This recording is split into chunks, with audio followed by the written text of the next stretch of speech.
In the previous exercise, we took a look at where the plugins are and where you can get them and how to install them. And in this exercise, what we're going to look at is not only how to install them, but also how to use them. So let's get started. And to get yourself started, open a new Adobe Experience Design document. And I've got an iPhone 678 artboard open here. And I want to add a plugin. So I'm going to come to the Plugins menu. And I'm going to look for a plugin. And I'm thinking maybe polygons or something like that, or maybe select a material design palette. So I'm just going to find out what that's all about. And I got a little bit of information here. No, this doesn't appeal to me, so I'm just going to hide the details.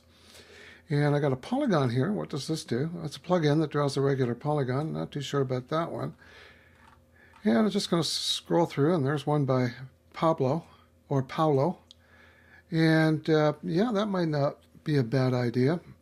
So I'm just going to hide the details and sort of scrub through, and then I decide, I want that polygons plugin, so I'm going to search for it. I'm going to type in polygon right here in the search menu, and there it is, and I'm just going to install it. And that's as easy as it is to install it. And to see if I've got it, there it is right there. Polygons is in the plugins menu. So we're going to add a star, and to do that you have to select the artboard, plugins, polygons. We'll add that star right there. There's the star. And the really neat thing about these shapes is that they can all have properties that can be changed. So I'm going to fill this with red.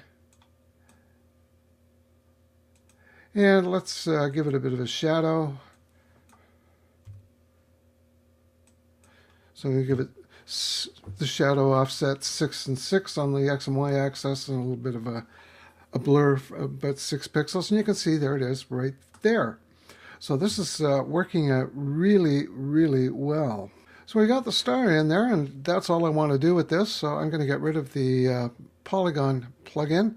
So I'm going to go back to Manage Plugins, find the polygon, and with this little pop-down menu here, I just uninstall it, close it, and you'll notice my star is still there as a shape. The thing I just adore about the plugins feature is these things can be installed and uninstalled from within XD.